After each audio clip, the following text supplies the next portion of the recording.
Bernard Sogel, 8 années d'action politique au niveau d'un exécutif. On se sent comment quand tout ça s'arrête?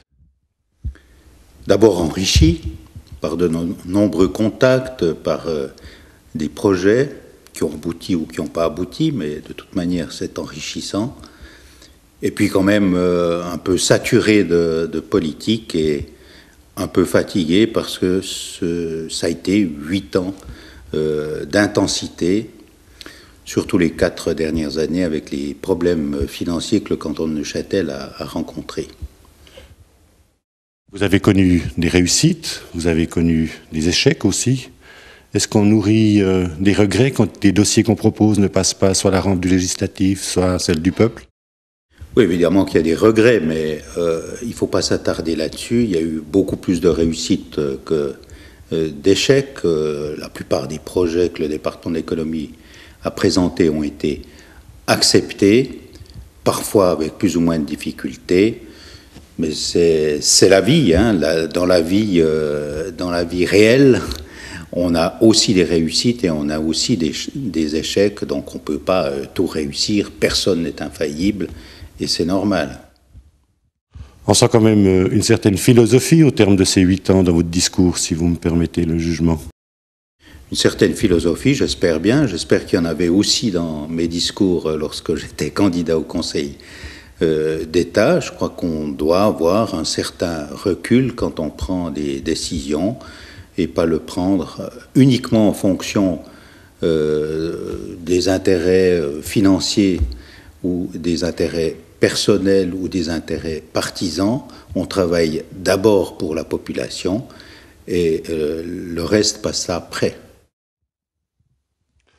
On dit que ces dernières années, beaucoup de vos collègues disent que la politique s'est passablement durcie ces dernières années, qu'on s'attaque beaucoup plus maintenant à la personne représentée par le politicien. Est-ce que c'est votre sentiment aussi? Et comment vous l'expliquez si c'est le cas? J'ai aussi ce sentiment-là, effectivement. Pourquoi c'est comme ça? C'est peut-être justement parce qu'on manque de philosophie et parce qu'on fait abstraction des fondements, des décisions que l'on prend, des objectifs que l'on fixe. On fixe des objectifs uniquement sur le matériel, alors qu'il y a aussi la vie réelle, ce que j'appelle la vie réelle. Je disais l'autre jour, parce qu'on a toutes sortes de cérémonies d'adieu, que je me réjouissais de revenir dans la vie réelle. Effectivement, le pouvoir isole. Et malgré les contacts qu'on a avec la population, c'est pas tout à fait la réalité, parce que la population elle-même vous regarde autrement quand on exerce le pouvoir, et ça fausse un peu les choses. Donc le fait de pouvoir se ressourcer, de pouvoir lire, de pouvoir parler avec des gens qui sont capables d'avoir des paroles en toute clarté, sans tenir compte de votre position, eh bien, c'est aussi utile, mais malheureusement, on n'a pas beaucoup de temps pour ça. On n'a pas beaucoup de temps pour ça parce que les décisions se prennent très rapidement, à un rythme quasi effréné, avec la pression des médias, avec la pression de la population, la pression de l'électorat, des partis. On n'a pas toujours la possibilité de prendre ce recul. On devrait peut-être prendre 1 ou 2 heures par semaine, par exemple, pour flâner et puis réfléchir. Mais c'est pratiquement pas possible. On sent, malgré le départ, malgré les adieux, que le conseiller d'État Sogel se réjouit de revenir, de redevenir Monsieur Sogel tout court, quelque part. C'est le cas?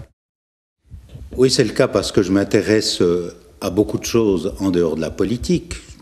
J'ai toujours la passion de la politique, mais c'est pas le seul élément qui m'anime. Il y a la culture, il y a la découverte des autres, la découverte d'autres pays, d'autres cultures.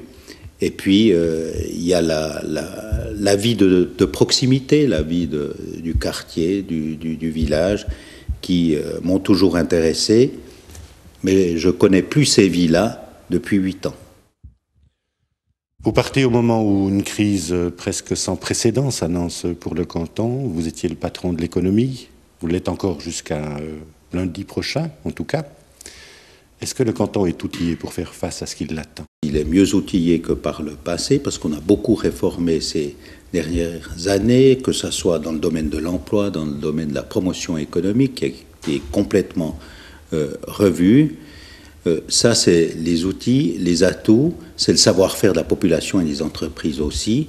Puis ensuite, il y a la capacité politique à faire face à cette crise qui aura de toute manière des effets extrêmement graves sur la situation financière des collectivités publiques, que ce soit l'État ou les communes ou la Confédération. Eh bien, ce sera la capacité des nouvelles autorités, le Grand Conseil et le Conseil d'État, de faire face à cette situation sans trop écouter les critiques qui sont toujours désagréables, mais en promouvant tout d'abord l'intérêt de la communauté neuchâteloise, l'intérêt de la population. Et avec cela, on est capable de relever ces défis-là. Mardi prochain, vous redeviendrez citoyen. Quel est l'avenir du citoyen Bernard Sauguel? Écoutez, j'ai toutes sortes de sollicitations. Je n'ai pas encore complètement choisi, donc je vais me reposer un peu. Je vais partir quelques jours. Ensuite, je reviendrai. Je sélectionnerai les propositions qui me sont faites. Et puis, je serai toujours un peu actif, mais pas 15 heures par jour à 150 à l'heure. Des regrets? Non, je n'ai pas de regrets. Comme je vous l'ai dit, je me suis enrichi. J'ai connu beaucoup de personnes, de monde, d'institutions intéressants. J'ai créé des contacts. Je crois avoir ouvert quelques portes aussi vers l'extérieur, vers les autres. Donc, je n'ai pas de regrets parce que je sais que personne n'est infaillible et peut tout réussir.